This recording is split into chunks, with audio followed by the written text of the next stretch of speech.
segundo dia do curso. Meu nome é Joás Cruz, sou advogado e aqui dentro da casa eu atuo na área de orçamento, tributação e finanças. Quem aqui, só para ter uma ideia, quem estava ontem aqui, levanta a mão. A maioria, né? Para quem não estava, ontem foi abordado a parte de conteúdo, da parte de legística, essa ciência, né, que se tornou pouco tempo para cá. Hoje a gente vai começar falando sobre a parte de proposições legislativas. Como é que funciona, quais são os exemplos. O objetivo aqui, quero deixar bem claro, não vai ser um monólogo, tá? Eu vou falar aqui, vai ter um momento de vocês interagirem também, perguntar. Ao final desse dia, ninguém vai sair daqui especialista, mas vocês vão sair daqui hoje sabendo como funciona o feijão com arroz, o básico da parte de proposições legislativas. O interessante disso é que o que você aprende aqui, você tem um paralelo tanto no âmbito estadual e no âmbito federal, Câmara e Senado. Dá para você traçar e saber o que é que se passa de uma forma geral quando se vai elaborar uma proposição legislativa, certo? Vamos lá? Primeiro ponto, o que é que são proposições legislativas? São todas aquelas matérias que passam a deliberação em quaisquer das casas legislativas. Como, por exemplo, aqui, uma proposição legislativa, bom, quando sai, ela passa por algumas etapas. E é isso que a gente vai ver aqui hoje. Como é que funciona? São, basicamente, dois momentos de admissibilidade. O primeiro momento de admissibilidade é a compatibilidade jurídica. Ou seja, será que essa lei que está sendo proposta, ela está em conformidade com a Constituição, ela está em conformidade com a legislação aplicável? Esse é o primeiro ponto. Se não tiver a lei, essa proposição, que não virou lei ainda, né? Essa proposição já deve parar a lei. É como se tivesse aí, eu trouxe essa imagem dos sinais, como se tivesse assim, ó, se está compatível juridicamente, ela já avança, ela já está com um sinal positivo, mas não completamente, porque ela ainda vai passar pela análise de mérito. A análise de mérito, ela é uma adequação política. Quem é que faz essa análise de mérito? Podem falar, viu? Uma pista onde a gente está. Os próprios vereadores aqui, né? Eles que fazem a verificação se aquilo é interessante do ponto de vista político. Por quê? Veja só. Uma proposição, ela pode ser jurídica, ela pode estar em conformidade com a Constituição, beleza, mas, por outro lado, ela não pode ser adequada politicamente. Isso é uma decisão de mérito. Pode estar, é puramente conveniência e oportunidade. Os vereadores aqui, como é que é feito isso? Existem várias comissões, né?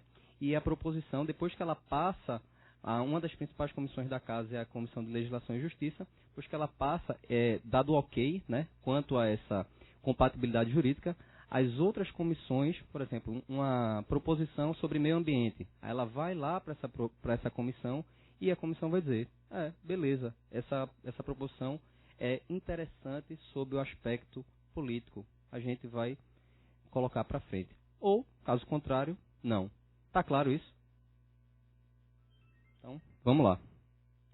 E antes de a gente dar continuidade, eu quero fazer um convite aqui a perguntar para vocês qual é a importância das leis. Qual é a importância das leis de uma forma geral para a sociedade? Por que é importante essa parte de leis? Manter a ordem, colocar regras. O que mais? Muito bom. O que mais?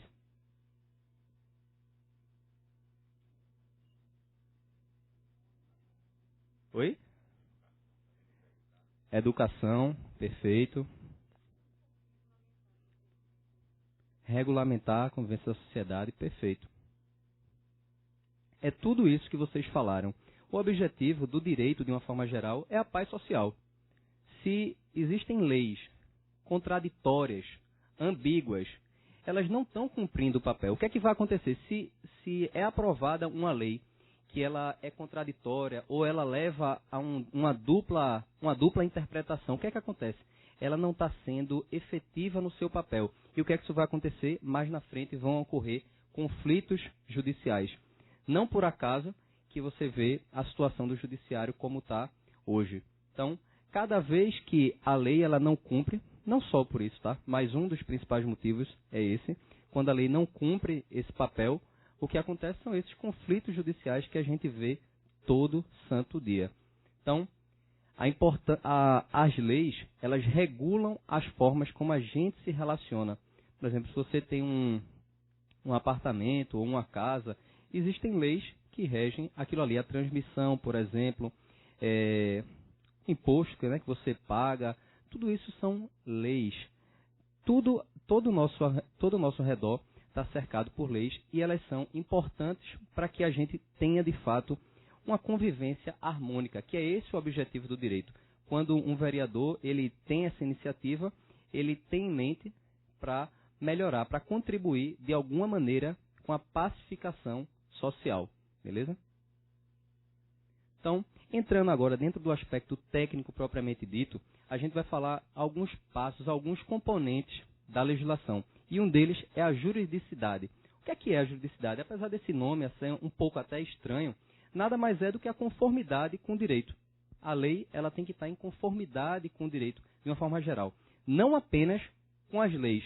Você vai ter uma lei, ela não tem que estar compatível apenas com a Constituição, por exemplo. Ela tem que estar compatível com a Constituição e com os princípios. E a gente vai ver mais na frente quais são os princípios, alguns exemplos de princípios, de como isso tudo forma um sistema. A ideia da normatização, a ideia da legislação é que existe todo um sistema jurídico composto por normas que estão dentro da juridicidade. Segunda pergunta que você pode levantar. Joás, é o mesmo que legalidade e juridicidade? Não. Legalidade faz parte da juridicidade. Juridicidade é mais amplo. Por que é mais amplo, Joás? Porque dentro da juridicidade, você, além das leis, imagine que tem uma fatia aí, tem a parte das leis e a outra fatia são os princípios. Então, juridicidade é um conceito mais amplo que compõe-se de leis e princípios. E qual é o caráter da juridicidade no âmbito legislativo? Para que serve isso, né? A primeira pergunta é essa. Para que serve essa parte de juridicidade? É a verificação se essa proposição legislativa está em conformidade com as leis e os princípios. Então, no âmbito legislativo, quando existe uma análise, por exemplo, na Constituição de Legislação e Justiça, está se fazendo a análise de juridicidade. Então, é um caráter preventivo. Por que preventivo? Porque aquilo ali ainda não é uma norma jurídica ainda não é. A partir do momento que aquela lei for de fato sancionada, ela estiver no mundo jurídico, aí ela pode passar por um controle judicial, que não é o caso aqui. Aqui esse controle ele é feito pelos próprios parlamentares, aqui dentro, no caso da Câmara, pelos vereadores. Então, esse caráter ele é preventivo e político, lembrando bem claro disso. Só que o objetivo aqui, dentro do nosso curso, não é entrar tanto no aspecto de política, mas sim da parte técnica, da parte formal. Está claro? Então, vamos lá. Quais são os componentes da juridicidade? Como eu falei, é uma coisa mais ampla do que pura e simples legalidade. Então, é formado por constitucionalidade, regimentalidade e juridicidade no sentido estrito. Eu vou falar cada um desses componentes de uma forma da mais didática possível, tá? Buscando trazer exemplos. Como eu disse no começo, aqui o objetivo não é ficar com muito tecnicismo, dificultando de qualquer forma, mas pelo contrário, trazer exemplos do nosso dia a dia mesmo, do que a gente está acostumado a vivenciar. Então, avaliando a constitucionalidade. O que é? É a verificação da proposição se está de acordo com a Constituição. Se existe alguma coisa ali que não se encaixa, tem que haver esse encaixe entre essa proposição e a Constituição.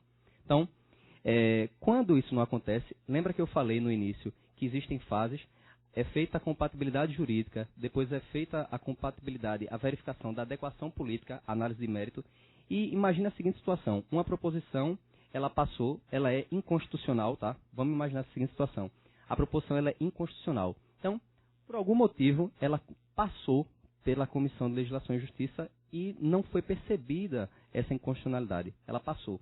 Chegou na parte de proposição da análise de mérito, ela passou também. Passou, por algum motivo ela passou também. E aí foi sancionado. Só que antes, quando ela chegou lá, no caso aqui, né, quando ela chegou lá no prefeito, o prefeito olhou e disse, opa, tem alguma coisa errada. O que é que ele pode fazer? Ele pode vetar. Perfeito. E esse veto, existem dois tipos de mérito, de veto. O veto total e parcial, perfeito, e também o veto jurídico e o veto chamado político. O veto jurídico é o que está previsto no artigo 66, parágrafo 1º da Constituição, e ele fala dessa parte que é inconstitucional porque está contrário à Constituição. Já o político é por questão de conveniência e oportunidade. Beleza? Então, existem duas formas de análise de constitucionalidade, quase que não sai. A formal e a material. Como é essa constitucionalidade formal? É basicamente a análise das regras, das normas. Por exemplo, se aquela lei, se aquela proposição, ela foi dada com a iniciativa de proposição pela pessoa correta, ou seja, imagine a seguinte proposição. Não vou trazer para cá não, para não... No Estado, o governador decide... Governador não. A Assembleia Legislativa decide aumentar o subsídio dos servidores públicos. Qualquer servidor público. Imagine essa situação. E aí, o que é que acontece com essa proposição? Essa proposição ela padece de um vício de inconstitucionalidade formal. Por quê? Porque o vício da iniciativa da proposição. Esse tema, aumento de subsídio de servidor público, é um tema que está adstrito, a competência é do chefe do Poder Executivo. Só quem poderia propor uma lei desse tipo é o próprio governador. No caso, a Assembleia Legislativa ela não tem competência para isso. Tá claro? Para saber. Tá, né? Então, outro aspecto de inconstitucionalidade pode ser por competência do ente político. Sei lá, vamos imaginar outro exemplo. A Câmara do Recife, que é aqui município, né, legislando sobre algum aspecto de direito penal. Por algum motivo chega assim, homicídio agora não vai ser X anos, vai ser mais X. Não pode. Por quê? Porque essa é uma competência que é da União, só da União, legislar sobre direito penal. Outro aspecto que pode ocorrer uma incompetência, uma inconstitucionalidade, é quanto à espécie legislativa. Por exemplo, uma lei complementar, uma lei ordinária falando sobre lei complementar. Só para deixar claro, a diferença entre uma lei e outra é basicamente do quórum, tá? Na lei complementar é exigido um quórum chamado qualificado, que é o da maioria absoluta. A maioria absoluta é o número inteiro imediatamente superior à metade. Então, já no caso da lei ordinária, é maioria simples. Para maioria simples é bem fácil. É só estar presente no momento a metade, né? A maioria absoluta tem que estar pelo menos a metade daquele número e a proposição ela é válida se a maioria simples votar aquilo. Tá claro aí? E o outro aspecto de inconstitucionalidade é a inconstitucionalidade material. Material quer dizer relativo ao conteúdo, ao tema que está sendo tratado ali. Então eu trouxe dois exemplos aí. Vou até falar do que eu falei agora há pouco. Imagine que uma proposição do Estado, de novo, para não trazer para cá, uma proposição da Assembleia ou do próprio governador querendo reduzir os vencimentos dos servidores. É possível isso, sim ou não? Por que não? Oi? Perfeito. A Constituição não permite. Então está lá previsto lá no artigo 37, um daqueles incisos, salvo engano, o 15º, que não pode ser reduzido os vencimentos. Então uma lei dessa ela é inconstitucional. Por quê? Sob o aspecto material do conteúdo. Outra inconstitucionalidade que poderia ter uma cláusula, imagine uma lei agora que dissesse o seguinte, o voto agora não é mais universal, não é mais para todo mundo, é só para quem mora, sei lá, pessoas de uma faixa de renda de mais de X mil reais que moram na Avenida 17 de Agosto, em Casa Forte. Podia isso, sim ou não? Oi? Não, né? Porque isso é uma cláusula pétrea. Uma cláusula pétrea. E qualquer proposição que seja tendente a abolir, basta ser tendente a abolir. Não precisa nem muita coisa. Só basta ser percebido que está tentando quebrar uma cláusula pétrea. Então, não pode. Nesse caso, eu dei um exemplo do universal. Poderia também ser com relação ao voto periódico. Não ser mais periódico, ser vitalício. Imagina aí, o presidente da República vitalício, ou o governador, ou o prefeito. Tá, ficou claro aí essa parte de inconstitucionalidade formal e material? Dúvidas até aqui?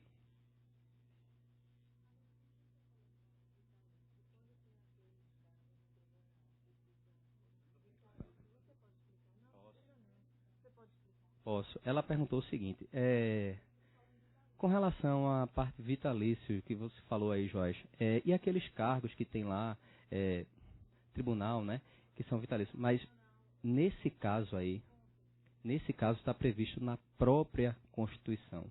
Está na própria Constituição isso, entendeu?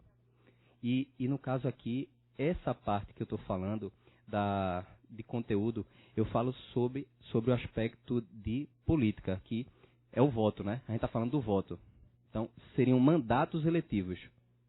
Então, se tiver uma proposição de lei querendo dizer, no mandato não vai ser mais 4 anos, não vai ter mais voto periódico, vai votar uma vez, você vai votar em 2016 e não vota mais. Quem entrar, acabou-se. Então, isso aí não poderia, porque é uma proposta tendente a abolir uma cláusula pétrea. Pode falar. Não, tomou? Foi mal.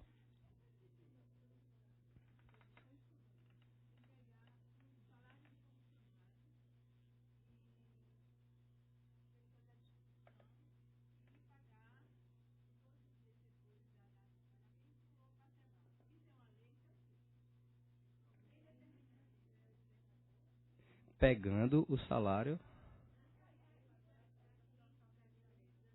Ah,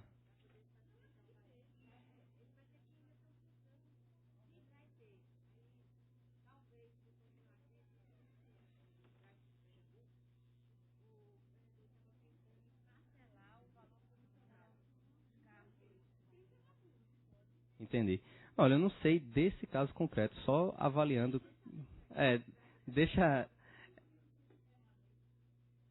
Eu não sei.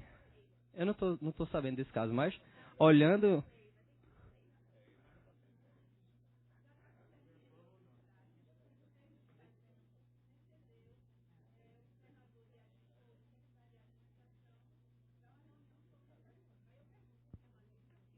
Lissandra quer falar, Lissandra.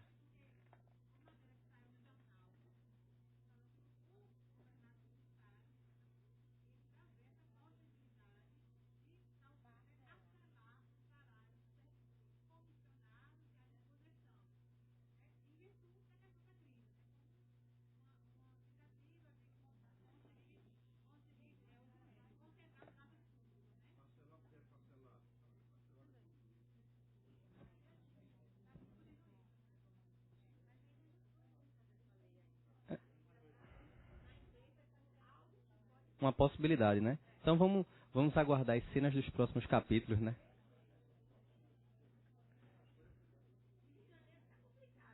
Vamos embora.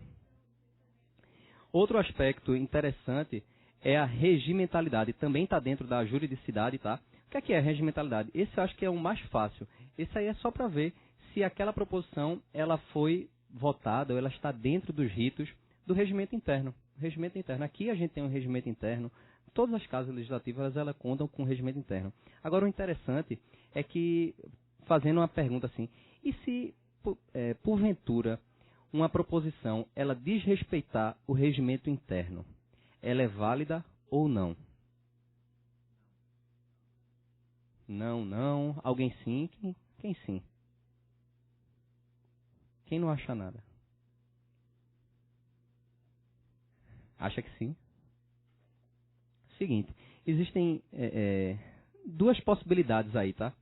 Existem duas possibilidades. Essa antirregimentalidade, né, que é uma coisa contrária ao regimento interno, ela pode ser uma antirregimentalidade que ao mesmo tempo seja inconstitucional, e aí já adiantou a resposta, de fato, não tem como, ela realmente não pode.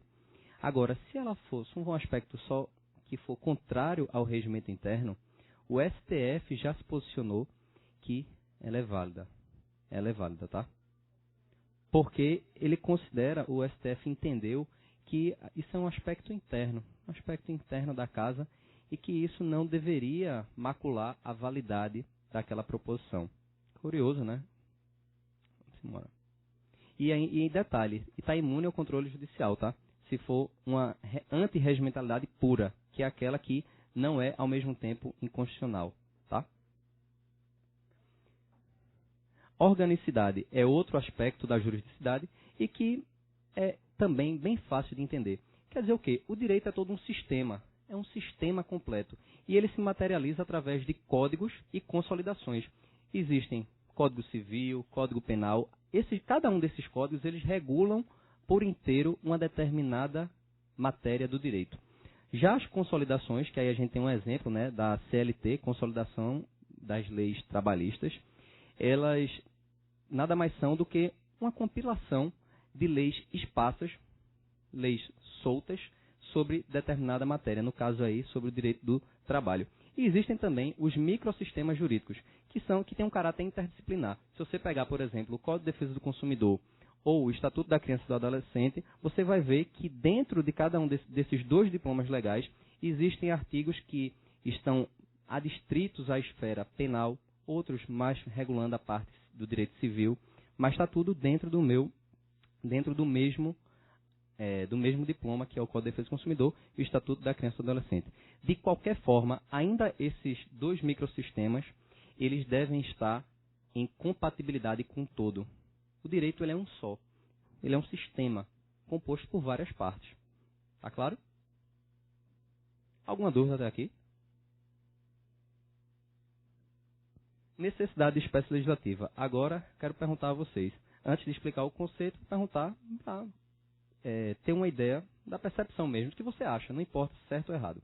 Imagine que você foi consultado acerca da validade de uma lei que foi aprovada sob o rito complementar, só que aquela matéria poderia ser votada, né, aprovada pelo rito ordinário. Deixa eu só explicar para ficar bem claro mesmo. Essa matéria ela foi aprovada por uma lei complementar, mas ela poderia ser por uma lei ordinária. A lei ordinária, lembrando que é aquela que só precisa de maioria simples. Aqui, a lei complementar precisa de maioria absoluta. É válida ou não? Sim ou não? Sim, sim, sim ou não? Por quê?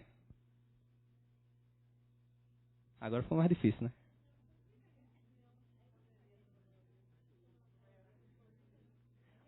Eu vou pegar esse comentário aqui. Esse comentário poderia ser por maioria e foi pela maioria absoluta, Pedro. Entendeu? Hierarquia de leis. Seguinte, o comentário, como é teu nome? De Fátima foi perfeito. Ela sintetizou o seguinte: quem pode o mais, pode o menos. Isso é um dos princípios, né, do direito. Então, se aquela matéria ela poderia ser votada por maioria simples, imagine então por maioria absoluta. Vamos supor aqui, para ser votada só precisava de nós quatro aqui. Nós quatro estamos aqui na frente. Mas essa matéria ela foi votada e aprovada por todos nós. Foi muito mais difícil, né, por esse rito que envolveu todo mundo, né, que poderia muita gente discordar, achar que não era, mas foi. Então, mas dentro do aspecto de necessidade, ela foi uma matéria desnecessária. Por que desnecessária? Porque poderia ter feito o mais básico, ter feito o simples, que é ter votado por maioria simples, pelo rito ordinário. Mas o STF já se posicionou que a matéria é plenamente válida. Por dois princípios. O primeiro princípio foi o que Fátima falou, quem pode o mais, pode o menos. E o segundo princípio de economia processual. Se já votou, se já aprovou, para quê? Beleza? Efetividade. Foi trabalhado ontem, trouxe até o aspecto da lei seca, né? E aqui eu vou até trazer um artigo específico para você dizer se a lei, de uma forma geral, está no caso aí na Constituição, se isso é efetivo, ou seja, se isso existe na prática ou não. O salário mínimo no Brasil será capaz de atender às necessidades vitais básicas do trabalhador e as de sua família, com moradia, alimentação, educação, saúde, lazer, vestuário, higiene, transporte e previdência social. Cobre tudo isso?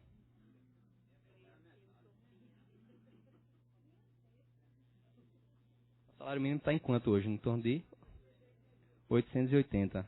Então, e aí há quem defenda dizendo que isso é uma norma programática, uma ideia que o legislador busca. Mas, se a gente avaliar pura e simples pela situação real que a gente vive, isso não é nem de longe efetivo. E outro assunto, né, outro tema que perdeu a efetividade ao longo dos anos, foi uma previsão que tinha lá no artigo 240 do Código Penal, que taxava como crime o adultério. Oi?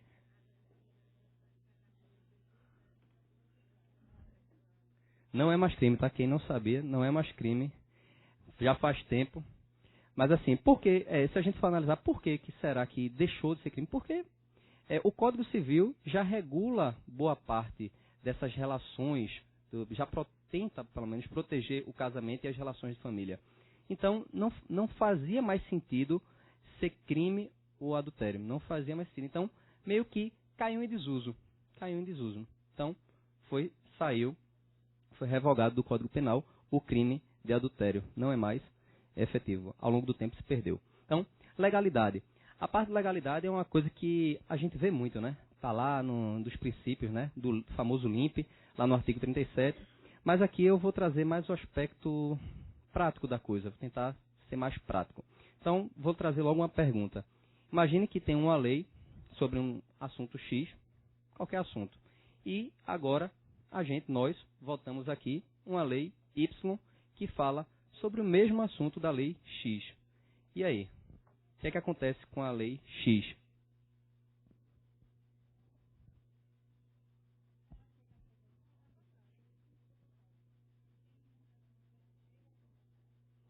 Admita que já foi votada. A gente fala que revoga. O que mais?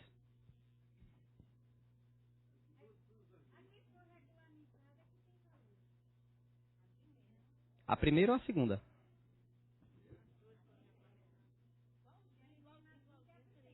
Não necessariamente igual, mas sobre o mesmo tema. Está abordando sobre o mesmo assunto. Aqui entrou o primeiro que tem valor. A gente falou aqui que revoga.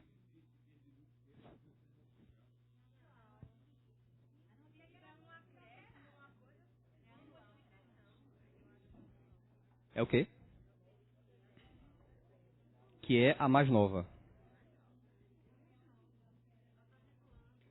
Está mais ou menos dividido, né? É o seguinte, se é ilegal ou não a lei posterior, em face da anterior, não existe necessariamente essa análise de legalidade, se é ilegal ou não. Sabe por que não? Porque ambas estão no mesmo patamar, elas estão na mesma hierarquia. Então, não dá para dizer, essa é ilegal e faça outra. E para responder efetivamente essa pergunta, é só você ir na lei de introdução às normas do direito brasileiro. Lá no artigo 2º, os parágrafos 1º e 2º. O que é que falam esses parágrafos em termos bem resumidos? O parágrafo 1º fala o seguinte: se a lei posterior ela fala sobre a matéria, se é incompatível, se a lei nova ela está regulando a matéria de forma incompatível com a lei anterior, ela vai revogar. Ou, se ela regular a matéria inteiramente de uma forma diferente, ela também revoga. Mas o artigo 2º ele fala o seguinte: se essa lei nova, ela dispõe de forma geral sobre aquele tema, ou se ela apenas especifica determinados componentes daquela lei anterior, ela é plenamente válida. Não tem que se falar em revogação. Está claro? Então existem os dois cenários. Existe um que revoga, quando é incompatível, quando regula inteiramente de maneira diversa. Exato, a outra ficou desnecessária. Ou a segunda opção é que não revoga quando for apenas a nova lei tratar de disposições gerais a par das existentes, ou especificar, esse ponto aqui é assim, esse ponto aqui é assado.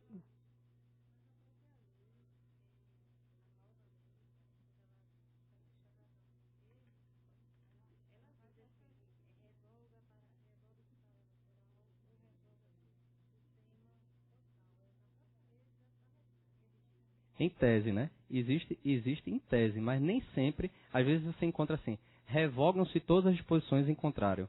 Já viram isso? Tá certo ou errado?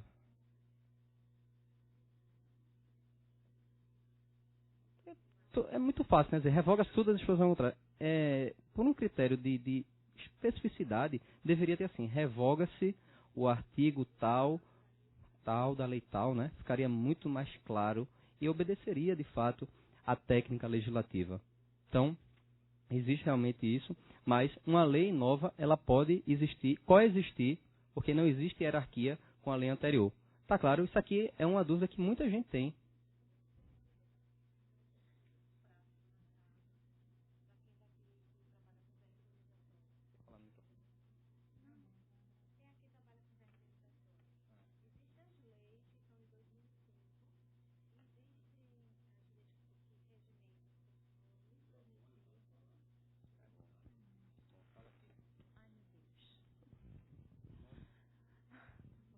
Bom dia, gente. Para quem não me conhece, meu nome é Eugênia.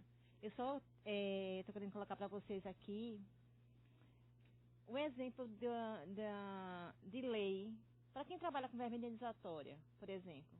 Existem as leis que regulamentam lá no início, que é tratado de uma forma X, no início de 2005, e para o final de 2005 já caracteriza como verba e trata de uma forma diferente. No entanto, em alguns casos, ainda tem como se embasar na lei anterior. E as leis que tratam especificamente sobre verba indenizatória e seus desmembramentos, que foram desmembrados, existe lá, revoga-se a lei X, revoga-se o inciso tal da lei X. Aí, dentre as verbas, você era uma única coisa, para quem já trabalha aqui há muitos anos, e depois dessa segunda lei, ela passou a ser desmembrada, o que era como um suplemento, né? Um suprimento individual, no início de 2005, ela passou a ser chamada verba indenizatória. Saíram muitas coisas e foram desmembradas muitas coisas em outras leis e resoluções. É só isso que eu estava querendo, um exemplo para compartilhar com vocês. Um exemplo de quem tem experiência, que trabalhou muitos anos com isso. Perfeito, excelente contribuição. Eu falei agora há pouco que não existia essa superioridade normativa, né? As leis elas estão numa mesma hierarquia. Só que existe um caso específico em que há superioridade normativa, sim. Que são dois no caso. A lei orgânica, no caso aqui no município, a gente tem uma lei orgânica, né? A lei orgânica do município de Recife, e nos casos de tratados e convenções internacionais sobre direitos humanos. Vamos trazer para a prática, por exemplo, se uma lei que for proposta aqui, imagine essa situação, já que eu vou falar de lei orgânica, uma lei proposta aqui, ela de alguma forma ela contraria o que está na lei orgânica do município. O que é que acontece? Válida, inválida? Uma proposição, uma lei daqui que contraria a lei orgânica do município de Recife. Agora, ela é ilegal ou ela é inconstitucional? Ilegal, inconstitucional, ilegal.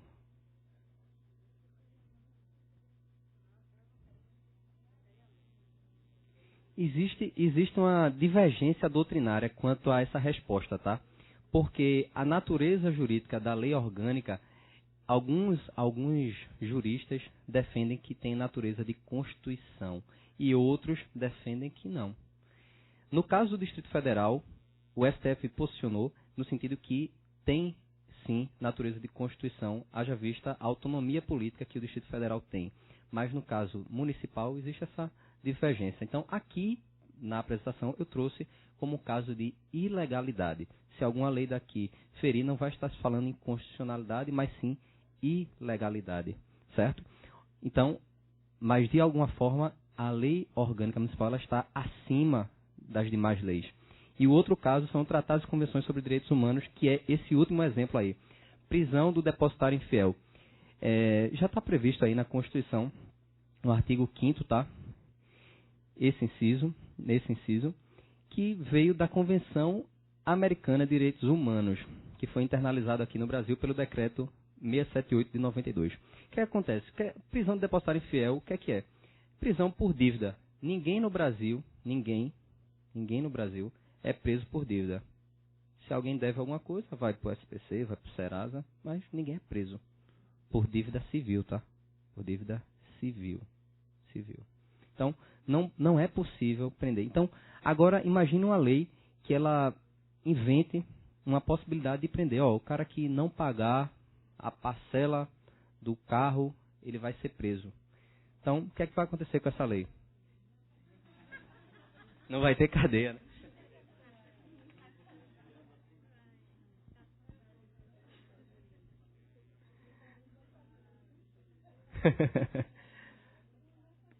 Nesse caso aí, a gente está falando existe esse caráter superior. Esse artigo aí, que veda a prisão do depositário infiel, ele está numa posição superior da lei, tá? Ele está na posição superior. Então, esse sim é um caso de ilegalidade. É um caso de ilegalidade, claro. Não pode criar essa hipótese, senão ia faltar cadeia. Princípios gerais de direito. Primeiro ponto sobre princípios que tem que ficar claro é que existe uma força normativa. Os princípios, eles não são assim, existe o princípio da dignidade da pessoa humana. Cumpre, se quiser cumpre, se não quiser não cumpre. Em tese não é bem assim. Os princípios, eles têm a força cogente que devem ser observados tanto na execução das leis quanto na fase de elaboração dessas leis. Então, eu trouxe alguns princípios aí para a gente ver. E a importância é tão grande dos princípios, para você ter uma ideia, que isso é previsto tanto na LINDB, né, que é a Lei de Introdução às Normas de Direito Brasileiro, lá no artigo 4, que diz o seguinte: na omissão da lei, o juiz ele pode julgar com base na analogia, nos costumes e nos princípios gerais de direito. Um dos princípios mais relevantes que estão previstos aí na Constituição são os princípios da razoabilidade e da proporcionalidade, que eles estão aí é uma acepção material do princípio do devido processo legal. Então, eu trouxe alguns princípios aí para a gente ver. Ninguém deve ser punido por seus pensamentos. Pensou? Se você pensasse alguma coisa e já... Nesse caso aí, não ia ter cadeia, tenho certeza. Dizer e não provar é o mesmo que não dizer. Mas enquanto está na cabeça, dizer e não provar é o mesmo que não dizer. É ou não é?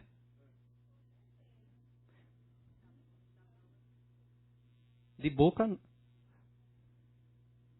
ninguém está obrigado ao impossível.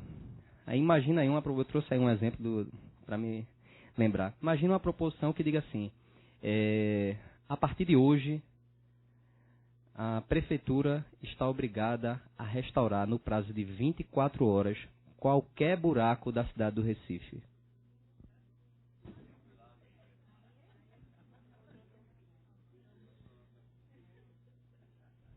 Isso aí é ferir esse princípio. Isso é impossível. É humanamente possível. Então, o poder público ele não pode ser obrigado ao impossível. Nem o poder público, nem a gente. Tá? Outro princípio. A boa-fé se presume, a má-fé deve ser provada. Agora, imagine uma lei aí que diga assim: a partir de hoje, nos contratos, qualquer contrato, a boa-fé ela vai ter que ser provada. Ela vai ter que ser provada na execução do contrato. Possível isso? Não ia funcionar, porque a boa-fé... Sim, se eu faço um contrato com você, até que me prove o contrário, boa-fé, né? Princípios específicos. Os ramos do direito também trazem princípios específicos. Eu trouxe 3 aí só para exemplificar. No direito civil, a prescrição não flui contra quem não pode agir. Quem são? Por exemplo, os absolutamente incapazes, crianças. Se tiver alguma coisa que a criança ela não vai poder exercer aquele direito, um determinado direito, ela tem até, quando ela completar 18 anos, é que vai começar a correr a prescrição. Então, uma lei que diga o contrário disso, não rola. Ela está ferindo esse princípio. Direito penal, todos são inocentes até prova em contrário. Oi?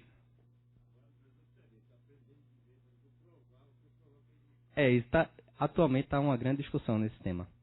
Direito tributário, o princípio do não confisco. Em tese, os tributos eles não são para confiscar nada que você tem. Em tese não, na prática mesmo, não é para confiscar nada. Embora haja discussão se a alíquota é baixa ou alta, mas o objetivo não é confiscar, mas sim trazer recursos para o aparato público que possa devolver à sociedade em obras, serviços, enfim. Se está sendo feito isso ou não é outra coisa. Mas o princípio do não confisco, ele diz que os tributos eles não são para o efeito confiscatório. Tá claro? Dúvidas até aqui?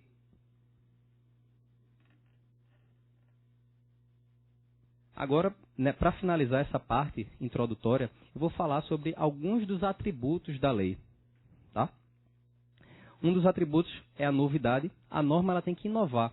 Não existe uma norma, criou lei para quê? Não, estava fazendo nada, decidiu criar. Não existe isso. A lei ela tem que criar direitos e obrigações. Se ela não faz isso, se ela não inova no ordenamento jurídico, ela não serve de absolutamente nada. Tá? Um exemplo aí. Lei 18.173 de 2015, que institui o Fundo Municipal dos Direitos da Pessoa Idosa. Está fazendo o quê? Criando direitos. Criando direitos para esse grupo de pessoas.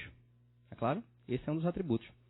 Outro aspecto, generalidade, é a aplicação a destinatários indeterminados. Qualquer um que se enquadrar naquela categoria. Por exemplo, no caso de servidores públicos. Servidores públicos do município do Recife. Qualquer pessoa, tiver uma lei sobre isso, qualquer pessoa que se enquadrar aí vai ser automaticamente afetado por essa lei. Aí, ó. Lei 14.728, que é a do Estatuto dos Funcionários Públicos do município do Recife. E por que é importante, né? Por que é importante esse atributo? Ele é decorrência do princípio da igualdade. É uma proteção. O objetivo é proteger para que, assim, para o funcionário, o servidor público tal, a regra é essa. O funcionário público tal, ele vai do município do Recife, um determinado funcionário do município do Recife tem um benefício que outro não tem. Ou senão, um é punido de uma forma mais severa do que o outro. Então, isso não funciona, isso não é possível. Porque a lei ela se amolda, né? Qualquer pessoa que se tornar funcionário público do município de Recife, ele vai estar sendo amparado por essa lei. A abstratividade, o que é? É um atributo que ele, de forma bem simplória, ele explica situações, possibilidades, situações hipotéticas, abstratas, que quando um caso concreto acontece e ele se encaixa naquela situação, está configurado o que se chama de subsunção do fato à norma. Não,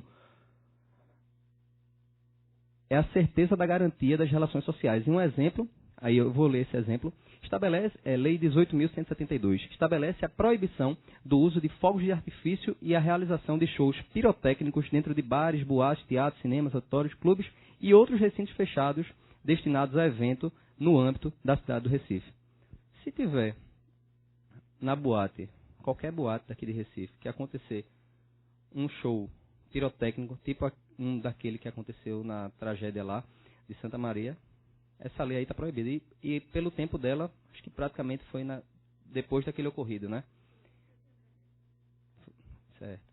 Aí, então, sempre que ocorrer um fato concreto que ele se amolde dentro dessa situação abstrata, está configurado. E o interessante, uma observação aqui, é que nem sempre, acho que seria, nem sempre não, seria impossível o legislador de qualquer esfera prever todas as situações possíveis e imagináveis de acontecer nas relações sociais. Sim ou não? Pode falar. Tava passando a mão no cabelo, não foi? Porque toda vez que passa assim... Diferença da generalidade e abstração. As pessoas confundem, né? A generalidade fala de indivíduos indeterminados, pessoas, naquele caso lá dos funcionários públicos do Recife. Já a abstração, ela fala de situações, casos, hipóteses, possibilidades que podem vir a ocorrer. Outro atributo, a imperatividade, que é que a lei se impõe ao indivíduo, a lei cogente que se fala. Ninguém pode dizer, eu não vou me submeter à lei não, porque eu não sabia. Existe essa opção? Porque a lei, ela se impõe automaticamente. E um atributo, o que marca esse atributo da imperatividade é a possibilidade de sanção, uma punição, em caso de descumprimento daquela imposição legal. Já a coercibilidade é a possibilidade de forçar você a fazer algo. Vamos que tem uma possibilidade assim, aqui no outro tem um exemplo. Lá na lei está previsto que você deve fazer X, Y, Z, e se você não fizer, você vai ser multado. Foi multado, aí você fez X, Y ou Z, e aí foi multado. Poder público, vamos dar um exemplo, né? Sei lá, esse exemplo já está bom.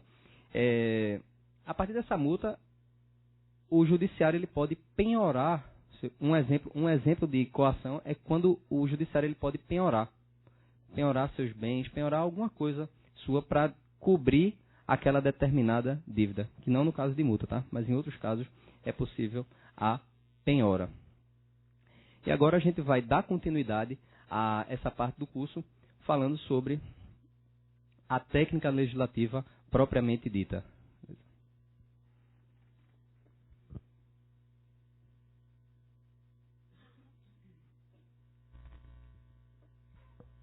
Bom dia, pessoal.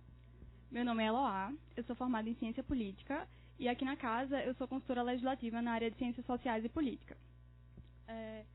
Eu vou dar continuidade ao curso falando um pouquinho sobre como escrever uma lei. Acho que a maioria veio ontem, né, na aula de ontem. Até o momento a gente viu a importância de se entender e de se pesquisar o conteúdo de uma lei. A gente viu o quê? Que primeiro se identifica um problema, e que o projeto de lei nada mais é do que uma tentativa de propor uma solução que seja eficiente, eficaz e efetiva para esse problema. Porque, afinal de contas, a gente quer criar uma lei que tenha eficácia social. A gente não quer criar uma lei só por criar, a gente quer uma lei que tenha eficácia social. Então, por isso, a partir de agora, a gente vai ver alguns aspectos da legística formal. Por quê? Porque, além de saber que a lei tem que ter eficácia social, a gente precisa saber como redigir essa lei. Então, a partir de agora, a gente vai ver aspectos da legística formal.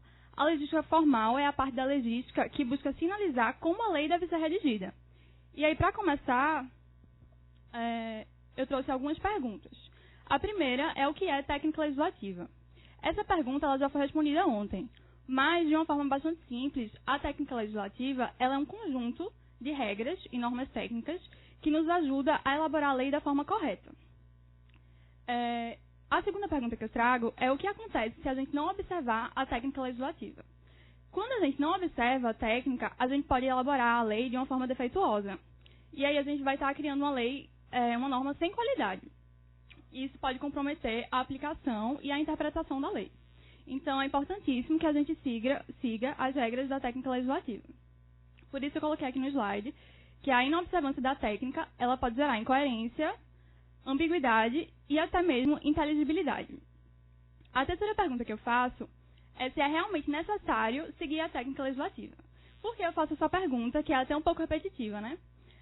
Porque alguns erros de técnica legislativa, eles são pequenos, eles são considerados detalhes redacionais. E aí, a gente poderia pensar que esses erros, como são erros redacionais, eles podem ser corrigidos futuramente na comissão de redação, né? No chamado momento dos autógrafos. Então, a gente pode pensar, faz o projeto, como a gente acha, de qualquer forma, que aí no futuro alguém vai corrigir. Na comissão de redação, alguém vai corrigir e a versão final, ela não vai ser entregue da forma como a gente fez, né? Mas a gente não deve pensar dessa forma, por dois motivos. O primeiro, porque nem todos os erros de técnica legislativa, eles são pequenos, eles são meramente redacionais. Alguns erros, eles interferem sim na coerência, na coesão e na clareza do nosso texto. Então, alguns erros eles não são de formatação apenas. Eles são erros que vão interferir na compreensão do texto. Tudo interfere no que a lei vai gerar como consequência para a sociedade. Então, algumas das coisas que eu vou falar aqui, elas podem até parecer detalhes. Mas a gente sabe que a qualidade, ela está nos detalhes. E esses detalhes, eles podem sim fragilizar o nosso projeto de lei. E aí, todo aquele trabalho que eu tive de pesquisa, de busca de uma solução para um problema, ele pode ir por água abaixo. Então, é importantíssimo que a gente observe essas regras. O outro motivo que a gente pode citar para obedecer essas regras é que todos os projetos que tramitam na casa, a gente sabe que eles são divulgados para a sociedade, desde o início. Então, com alguns cliques, eu posso ir lá no SAPL e acompanhar o projeto do meu vereador. É importantíssimo que esse projeto ele esteja seguindo a técnica legislativa, né? Então, só para resumir aqui esse slide, toda vez que tramitar um texto legal aqui na casa, ele deve ser escrito seguindo essa técnica. E onde é que a gente encontra as principais regras de técnica legislativa? A primeira informação que eu trago para vocês é a existência do parágrafo único do artigo 59 da Constituição Federal de 1988. Está alto o volume do microfone? Não, né? A Constituição Federal, que ele fala: lei complementar disporá sobre a elaboração, a redação, alteração e consolidação das leis. Então, isso está lá na nossa Constituição Federal. E foi justamente 10 anos depois, em 1998, que foi promulgada a Lei Complementar Federal número 95. O que é que diz essa Lei Complementar Federal número 95? Ela fala justamente sobre isso, sobre a elaboração, redação, alteração e consolidação das leis. Então, todas as leis no Brasil, elas se sujeitam a essa Lei Complementar 95. Toda vez que um vereador, que um prefeito, ele for fazer um projeto de lei, ele precisa seguir essa Lei Complementar número 95. Então, por isso que essa lei, ela é uma lei de trabalho. Ela é uma lei que ela deve estar ao nosso lado aqui na Câmara. É uma lei que a gente deve consultar. É uma lei que a gente deve seguir. No âmbito do Executivo Federal, essa lei ela foi regulamentada pelo Decreto 4.176, de 2002. Mas esse decreto ele não é obrigatório para os municípios. Ele é um decreto que ele é obrigatório para os órgãos do Executivo Federal que desejam encaminhar projetos ao presidente. Então, ele não é obrigatório para os municípios, mas ele traz diretrizes interessantes sobre a elaboração das normas jurídicas. E se a gente for observar no Diário Oficial da União, as leis federais elas saem em conformidade com esse decreto. E ele é bem detalhado, porque a Lei Complementar 95, ela traz as diretrizes gerais, mas esse decreto regulamenta, né, para o âmbito do Executivo Federal. Então, a gente pode, sim, quando tiver alguma dúvida, olhar esse decreto e consultar, mas sabendo que ele não é obrigatório para os municípios.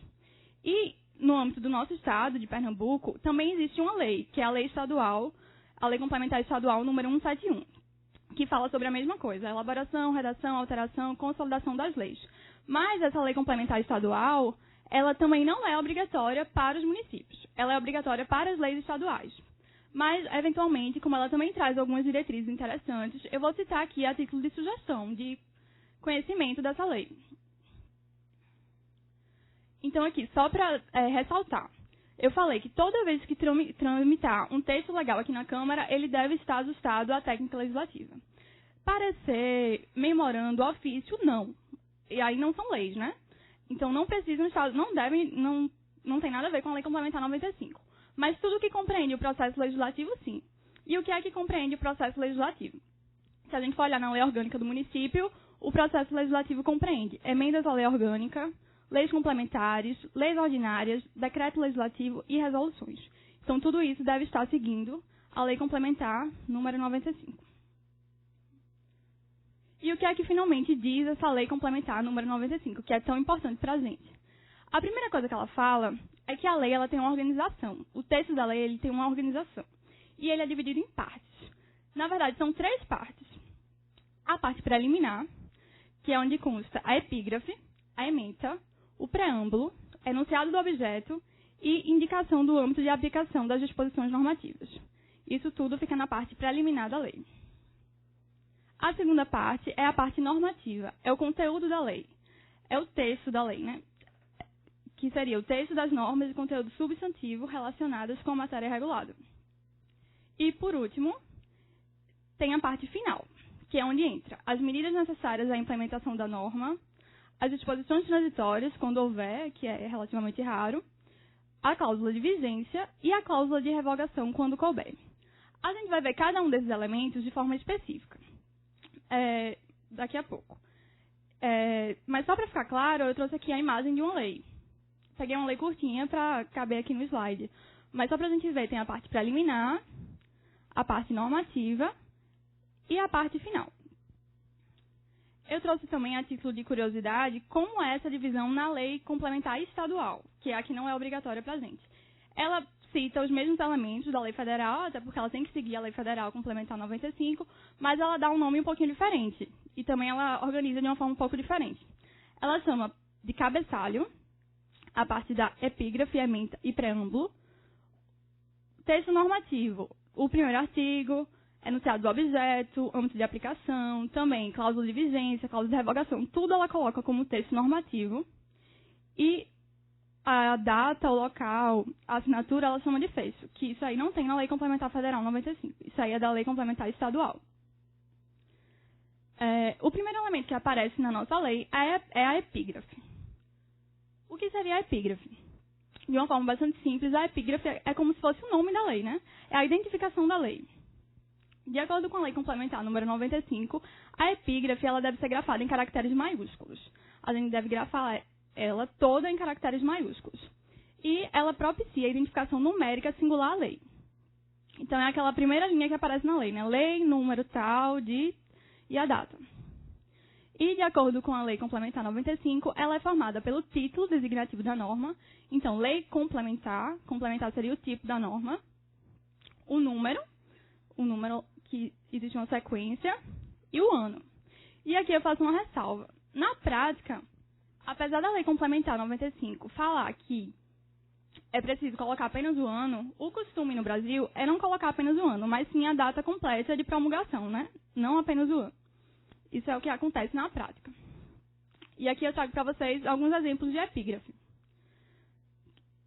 Também na prática acontece que as pessoas, quando é lei ordinária, não colocam o nome lei ordinária, só apenas o nome lei, número e a data de promulgação. Uma ressalva que eu faço aqui é em relação aos projetos de lei. Esse modelo de epígrafe ele é válido apenas para as leis em vigor. O projeto de lei, que ainda não é uma lei, né? Ele tem um modelo mais simplificado, né? Apenas com o ano de apresentação na Câmara, né? Na Casa. Outra ressalva que eu faço é em relação ao uso de barras. Não é recomendado usar barras na epígrafe do texto da lei, em texto legal.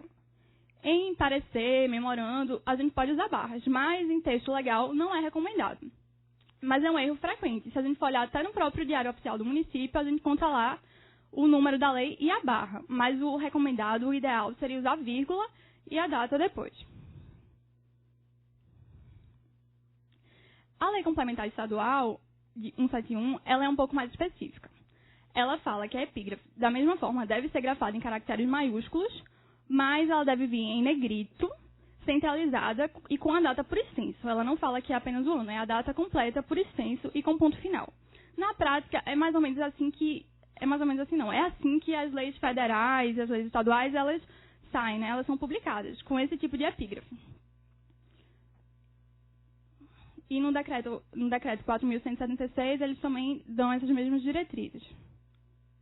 Depois da epígrafe, o próximo elemento, também na parte preliminar, é a ementa. A ementa é bem conhecida por todos, né? Ela tem a finalidade de informar o assunto, o objeto da lei, e ela serve como elemento de identificação. Então, quando a gente quer fazer uma pesquisa, a gente não precisa ler a lei inteira para saber do que ela se trata. A gente lê a ementa e daí a gente já sabe o objeto da lei. Então, ela é um elemento de identificação. E, de acordo com a Lei Complementar 95, ela deve ser escrita de modo conciso e ela deve vir sob a forma de título. Então, é importante que a gente siga essas recomendações, essas diretrizes da Lei Complementar 95. Essa lei também diz que a ementa ela deve ser grafada por meio de caracteres que a realcem. Na prática, como é que se dá o destaque da ementa? Como é que se dá esse realce? Alguém tem alguma ideia? Não? Oi? Então, na prática, a lei complementar fala apenas isso, né? A 95, que ela deve ser grafada por meio de caracteres que a realcem. Na prática, esse realce, a gente observa que ele é dado pelo recuo da ementa em relação à margem esquerda. Então, a ementa ela é alinhada à direita. Ela não vem em negrito, ela não vem em itálico, ela não vem em letras maiúsculas. Realmente, o destaque visual da ementa é esse recuo. A Lei Complementar Estadual, mais uma vez, ela é mais específica. Ela diz que a ementa deve ser alinhada à direita e ela diz que esse recuo deve ser de 9 centímetros em relação à margem esquerda. O decreto 4.176 também fala a mesma coisa. O recuo da ementa é 9 centímetros em relação à margem esquerda. Uma coisa que é consenso é que a ementa, ela vem sem a palavra ementa. A gente não precisa colocar lá ementa, 2 pontos, e escrever ementa, porque a gente sabe que é ementa justamente pelo recuo em relação à margem esquerda. Então, não deve se colocar um nome, ementa. E outra informação importante, bem importante, é que a ementa, quando ela está alterando outra lei, uma lei que já existe, ela deve fazer referência ao conteúdo dessa lei que ela está alterando. Ela pode fazer essa referência ao conteúdo de forma literal, ela pode citar literalmente a ementa dessa outra lei, ou ela pode fazer uma remissão desse conteúdo de uma forma resumida. Quando a gente faz a remissão literal, a gente deve informar que essa remissão está sendo literal. Como é que a gente faz isso? Eu coloquei aqui que, se literal, essa referência deve vir entre aspas ou em itálico. Por que eu coloquei entre aspas ou em itálico? Porque não há um consenso. Na verdade, a Lei Complementar 95, ela não fala sobre isso. Mas, se a gente for olhar as leis federais no Diário Oficial da União, elas saem entre aspas. Então, altera a lei que dispõe sobre... Aí, essa parte da referência, ela vem entre aspas. Mas, se a gente for olhar no Manual de Técnica Legislativa do Senado, que é um manual de 2002, eles mandam colocar em itálico. Então, a gente fica à vontade para colocar entre aspas ou em itálico. Aqui eu coloquei um slide de atenção. A primeira coisa que a gente deve se perguntar quando escreve uma ementa é se a ementa realmente está informando o objeto, o assunto da lei. Por exemplo, se eu escrevo uma ementa para alterar uma lei que já existe e eu escrevo apenas altera o artigo tal da lei número tal. Isso está informando o objeto da lei?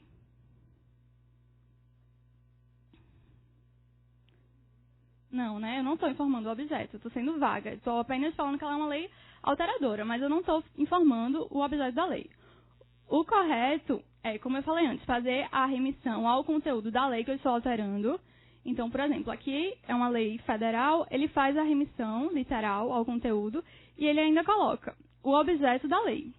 Então, ele altera a lei número 6.360, que dispõe sobre vigilância sanitária, etc., para estabelecer medidas que inibam erros de dispensação e de administração e uso equivocado de medicamentos, drogas e produtos correlatos.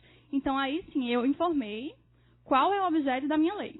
Quando alguém lê essa ementa, ela vai saber do que a minha lei se trata. Ela não vai precisar ler a lei inteira para saber, que aí já tem toda a informação que ela precisa saber. Outra coisa que a gente precisa ter em mente, se perguntar quando escreve uma ementa, é se a ementa está sendo breve e concisa. Lembra que eu falei que a ementa deve ser breve e concisa? Então, muitas vezes, acho que todo mundo já viu, na ementa, no final, vem a expressão e dá outras providências. E aqui eu trouxe esse slide de atenção para mostrar que esse uso de e dar outras providências, ele é muito criticado por alguns autores. A gente, toda vez que quiser usar essa expressão, a gente tem que ter muito cuidado. Primeiro, a gente precisa se perguntar se realmente a lei vai dar outras providências. Porque, às vezes, a gente coloca assim, né? Por hábito, indiscriminadamente, coloca a expressão. Então, por exemplo, se eu quero criar uma lei criando um conselho, sei lá, o Conselho da Mulher do município do Recife. E essa lei, ela, além de criar o conselho, ela cria atribuições aos conselheiros, tempo de mandato dos conselheiros, ela dá outras providências. Esse uso da expressão e da outras providências, ele não vai estar sendo tão mal empregado. Mas, por exemplo, se o prefeito manda um projeto para cá, com a seguinte ementa, orça a receita e fixa despesas para 2016 e dá outras providências. Isso seria correto? Não, né? Por quê?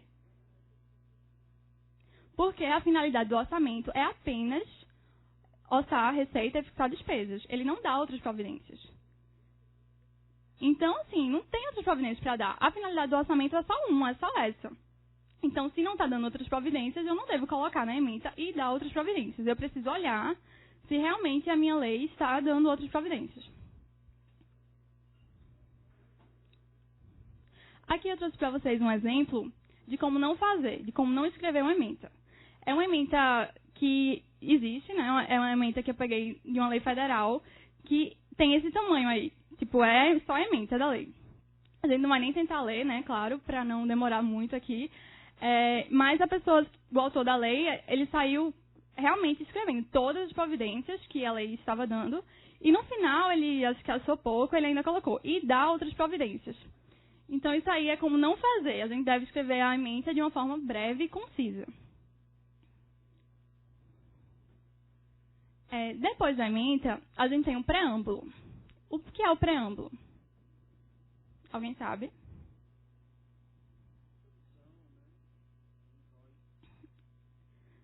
Na lei, o preâmbulo é como se fosse a cláusula de promulgação. Então, toda lei a gente olha lá que tem um preâmbulo antes do texto da lei, né? De acordo com a Lei Complementar 95, ele deve indicar o órgão ou a instituição competente para a prática do ato, sua base legal e a ordem de execução. O que seria essa base legal? É quando o preâmbulo vem da seguinte forma: o presidente da República, com base no artigo tal, no artigo 84 da Constituição Federal, decreta, um exemplo.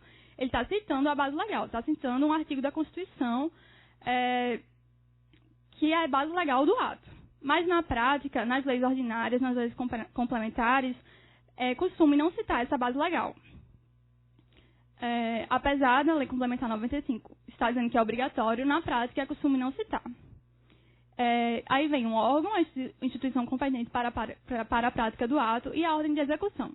No Brasil, existe uma fórmula consagrada. Geralmente, qual é a fórmula?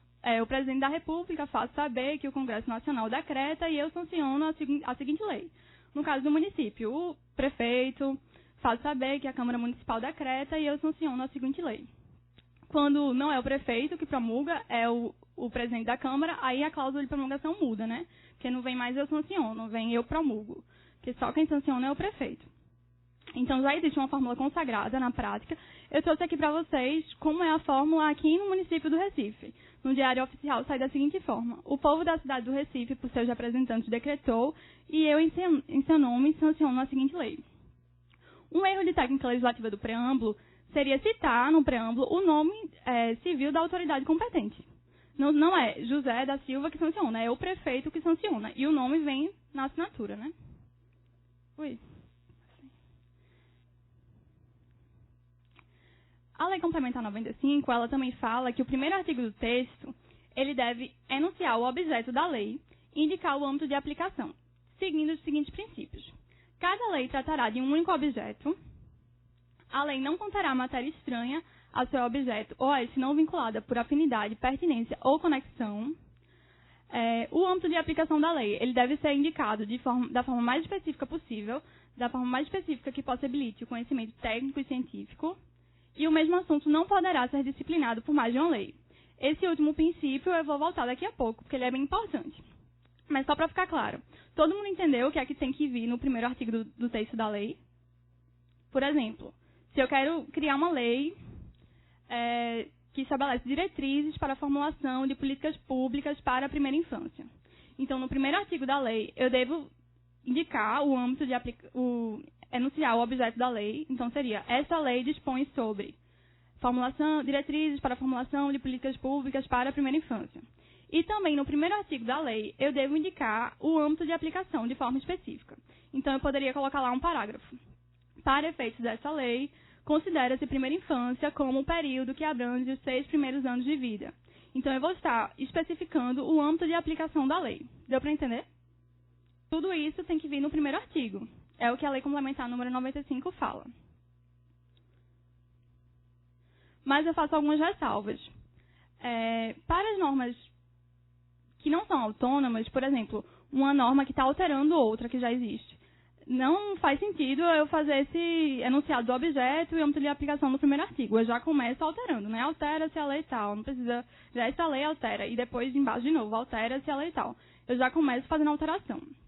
Também as normas autônomas mais curtas, elas têm deixado de enunciar esse objeto e indicar o âmbito de aplicação. Eu vou mostrar aqui uns exemplos para a gente ver. Na prática, essa aqui é uma lei federal bem grande, que dispõe sobre as normas gerais para licitação e contratação pela administração pública. Então, no primeiro artigo da lei, ele enuncia o objeto da lei. Essa lei estabelece normas gerais, é mais ou menos a mesma coisa que tem na ementa, né? E no primeiro artigo, ele também indica de forma específica o âmbito de aplicação.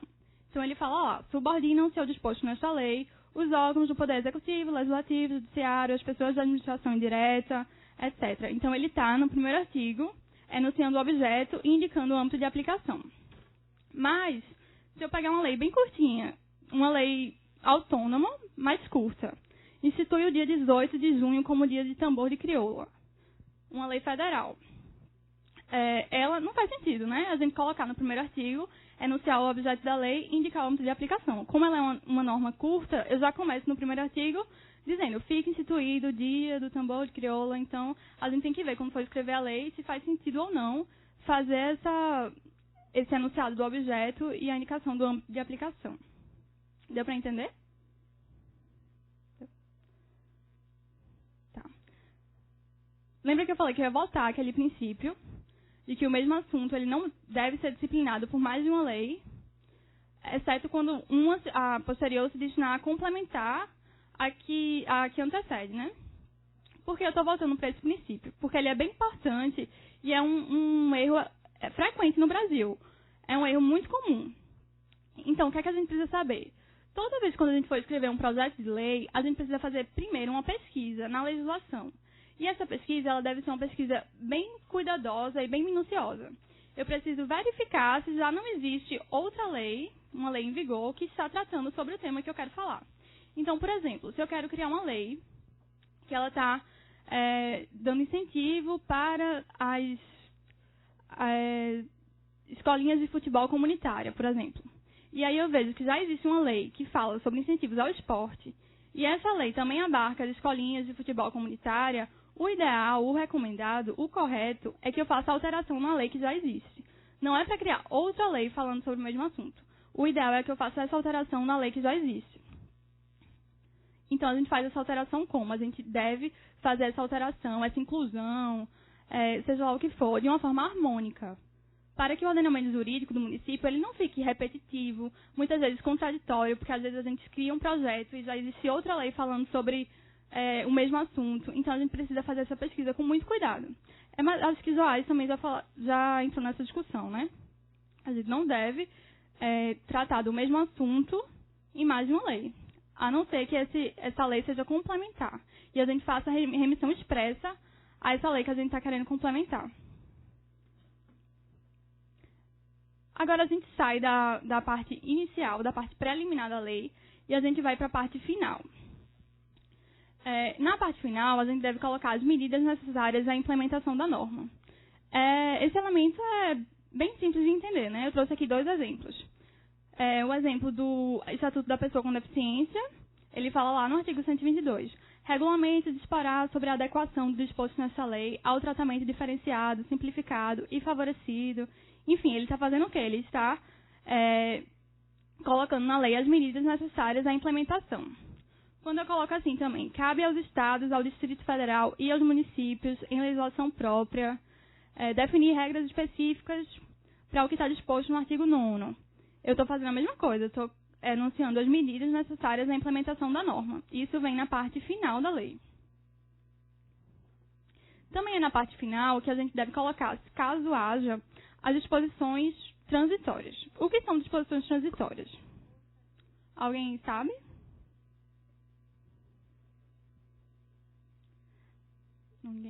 São as disposições, os dispositivos que eles são criados para disciplinar situações temporárias, situações passageiras. Então, por exemplo, peguei um artigo de uma lei federal. Ele diz, na primeira gestão da autarquia, visando implementar a transição para o sistema de mandatos, serão nomeados 3 diretores da agência, 2 diretores, enfim. Isso aí são situações temporárias, são disposições transitórias. Quando a primeira gestão da autarquia acabar, esses dispositivos eles não vão ter mais finalidade, né? Porque eles tinham uma finalidade passageira. Então, se houver alguma disposição transitória, eu devo incluir também no final da lei, na parte final.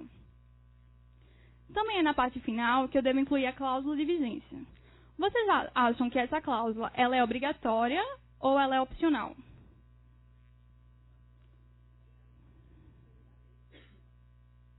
Depende da lei.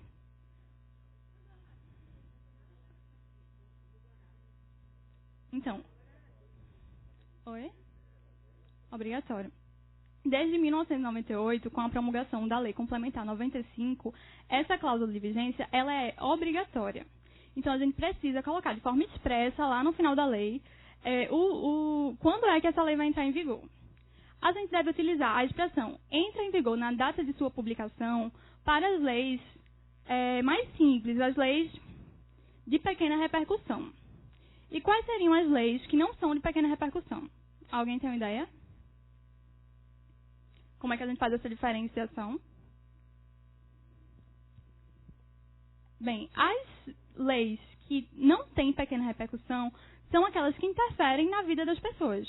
Então, tudo aquilo que for impactar a vida de pessoas, de empresas, de instituições, elas não têm pequena repercussão. Elas precisam estabelecer um prazo para que a lei comece a entrar em vigor.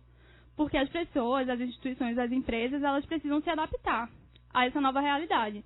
Então, seria injusto até eu colocar uma lei sem prever um prazo para sua entrada em vigor. As leis de pequena repercussão, não. Eu posso usar a expressão entra em vigor na data de sua publicação. Quando eu estipular esse período de vacância para entrar em vigor, eu devo utilizar a seguinte expressão. Esta lei entra em vigor após decorridos tantos dias de sua publicação oficial. Essas expressões elas devem ser usadas dessa forma como eu coloquei aí, entre aspas. Essas expressões elas estão na Lei Complementar 95. Por fim, a gente deve também colocar, caso exista, a cláusula de revogação. A cláusula de revogação, ela deve enumerar expressamente as leis ou dispositivos que vão ser revogados, que eu acho que isso foi até uma dúvida aqui que já foi discutido, né, na apresentação dos OAs. Toda vez quando eu for revogar uma lei, eu preciso dizer o número da lei, eu preciso especificar qual é essa lei, qual é o seu número, qual é o dispositivo da lei, caso seja só um dispositivo. Então, eu não posso usar a expressão revogam-se as disposições em contrário. Desde 1998, é proibido usar essa expressão. Mas a gente ainda vê muito, né? Acho que vocês podem observar que muita gente ainda coloca essa expressão no final da lei. Eu não posso usar isso. Isso é uma expressão vaga que não diz nada e eu preciso especificar. Então, eu botei um exemplo. Revogam-se as leis número tal, de 7 de setembro. Eu preciso citar especificamente qual a lei que eu estou revogando. Por isso que é tão importante eu fazer essa pesquisa, como eu falei antes, né, para saber quais as leis que já existem sobre o assunto.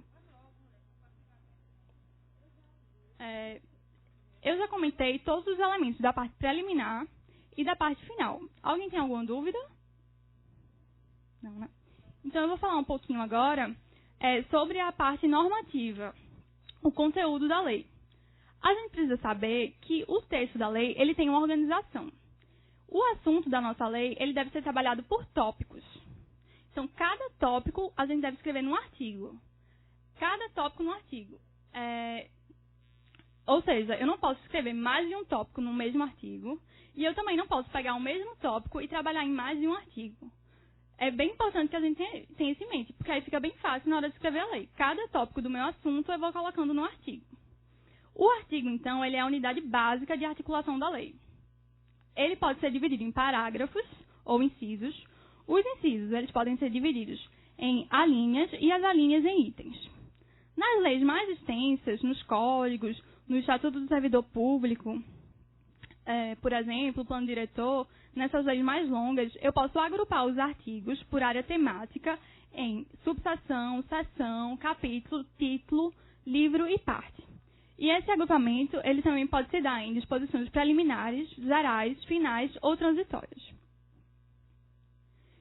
Mas uma coisa realmente importante para a gente saber é que o artigo, ele é a unidade básica de articulação. Aqui eu trouxe um exemplo para vocês de como também não fazer. É um exemplo real, está lá no Estatuto da Criança e do Adolescente, artigo 4º. Ele pula do parágrafo para a linha. É obrigatório que a gente siga aquela ordem lógica. Depois de parágrafo vem inciso e não a linha. Então aí foi um erro de técnica legislativa, que claro, não é por causa desse erro que o Estatuto da Criança e do Adolescente vai perder a sua validade, né? Porque esse erro formal ele não vai invalidar a minha lei, mas é um erro de técnica legislativa. Então todo mundo entendeu aqui, né? Que deveria ser em algarismos romanos, né? Inciso 1, 2, 3, 4. Bem, o artigo, como eu falei, ele é a unidade básica de articulação. Ele pode se desdobrar em parágrafos ou em incisos. Ele deve se iniciar com a letra maiúscula e terminar com ponto ou 2 pontos, caso ele esteja se dividindo em incisos. a sua numeração é separada do texto, eu coloquei aí, por 1 ou 2 espaços em branco. Por que eu coloquei isso? A Lei Complementar 95, ela não diz quantos espaços em branco deve se separar o número do artigo do texto. Mas a Lei Complementar Estadual, ela fala que é um espaço em branco. O Decreto Federal, ele fala que são 2 espaços em branco. Então, a gente, na verdade, não há um consenso sobre isso. Mas o que a gente sabe é que a numeração do artigo é separada do texto por espaço em branco. Não é por traço, não é por hífen, nada disso. É apenas com o espaço em branco. E o artigo ele deve ser indicado pela abreviatura arte, ponto. E essa abreviatura ela é seguida de numeração ordinal até o 9º e cardinal acompanhada de ponto a partir do 10º. Todo mundo entendeu isso, né? Até na hora de falar também a gente deve ter cuidado, porque às vezes a gente se confunde um pouco, né? Então, aqui é artigo 1º, artigo 9º. A partir do 10 é artigo 10. Artigo 11, 12, 120, o que vir depois é a numeração cardinal. Normal. E aí vem seguido de ponto. Os artigos, como eu falei, eles podem se dividir em parágrafos. Os parágrafos, eles são criados para complementar alguma informação que eu coloquei lá no meu artigo. Então, eu não faço outro artigo para complementar essa informação. Eu escrevo um parágrafo. Ele pode adicionar ou restringir alguma informação do artigo. Ele também pode se desdobrar em incisos. Da mesma forma como um artigo, ele se inicia com letra maiúscula e termina com ponto ou 2 pontos, quando ele se subdivide em incisos. Ele é representado por esse sinal gráfico. Quando tem apenas um parágrafo no artigo, a gente usa a expressão parágrafo único dessa forma, como eu escrevi aí, P em maiúsculo e o de único minúsculo, por extenso e seguido de ponto. A gente também, da mesma forma, utiliza a numeração ordinal até o 9º e cardinal seguido de ponto de 10 em diante. E da mesma forma, a sua numeração é separada do texto por espaço em branco. Essas são as regrinhas para os parágrafos. Os incisos, eles são utilizados para enumerar e discriminar situações. Ele pode se desdobrar em alíneas, como eu já tinha falado, e ele é representado por algarismos romanos seguidos de hífen. Aí sim a gente coloca o hífen. E esse hífen ele é separado do algarismo e do texto por um espaço em branco também. Diferente do artigo e do parágrafo, ele se inicia com letra minúscula, exceto quando ele se tratar de nome próprio. E ele vai terminar com ponto e vírgula, 2 pontos, quando ele vai se desdobrar em alíneas, ou ponto final, quando ele é o último. As alíneas, da mesma forma, também servem para enumerar e discriminar situações. Elas são representadas pela letra minúscula, seguido daquele semi-parêntese, e ela é separada do texto por um espaço em branco. Vai se iniciar com letra minúscula, igual ao inciso, salvo quando se tratar de nome próprio, e aquelas regrinhas são iguais. Ponto e vírgula, 2 pontos, quando se desdobrar em itens, e ponto quando é o último, e antecede artigo ou parágrafo. Por fim, nós temos os itens, que também, da mesma forma, servem para enumerar e discriminar. Ele é representado por algarismos arábicos, seguido de ponto e separado do texto por um espaço em branco. Também vai se iniciar com letra minúscula, salvo quando se tratar de nome próprio, e também vai terminar em ponto e vírgula ou ponto final, caso seja o último e anteceda artigo ou parágrafo. Por fim, eu trouxe para vocês algumas regrinhas de diagramação e formatação. A Lei Complementar 95, ela não fala sobre isso, mas a Lei Complementar Estadual, ela dá algumas diretrizes. Ela fala que o texto deve, e o decreto também. A Complementar Estadual fala que o texto deve ter 16 centímetros de largura, com margem esquerda superior de 3 centímetros e direita inferior de 2. Os artigos, os parágrafos, os incisos, as alíneas, os itens, eles são justificados e com um recuo à esquerda de 1 centímetro na primeira linha. Deve ser digitado na letra Times New Roman, corpo 12, em papel de tamanho A4. E a Lei Complementar Estadual, ela fala que as expressões em latim ou em outras línguas, elas devem ser grafadas em itálico. Essas são as diretrizes da Lei Complementar Estadual 171, que é aquela que não é obrigatória para os municípios. O decreto, ele fala mais ou menos a mesma coisa, o decreto 4.176. Mas ele fala que o texto deve ter 18 centímetros de largura, não 16, com margem esquerda de 2 centímetros e direita de 1. Da mesma forma, o tamanho 12, letra Times New Roman, e papel, tamanho A4. E a diferença é que ele fala que as expressões em latim e em outras línguas estrangeiras, elas devem ser grafadas em negrito. Se a gente olhar as leis federais no Diário Oficial da União, as expressões em latim e em outra língua, elas saem em negrito, não em itálico. Mas não existe, como eu falei, na Lei Complementar 95, nenhuma regra sobre isso. Então agora a gente vai dar um intervalinho. Alguém tem alguma dúvida? O espaçamento entre as linhas. O espaçamento, como assim? A Lei Complementar, como eu falei, não fala sobre isso. O espaçamento no decreto e na lei estadual é um espaçamento simples. Também entre artigos, parágrafos, a gente deixa um espaço em branco, né? Um espaçamento simples. Mas, como eu falei, não é uma diretriz obrigatória. Não é o que diz a Lei Complementar 95. É o que diz o decreto e a lei estadual. Alguém mais tem alguma dúvida? Então, a gente vai dar um intervalinho de 10 minutos. E aí, depois, a Raíssa vai continuar o curso de hoje falando sobre o mesmo assunto, sobre a Lei Complementar 95. Obrigada a todos.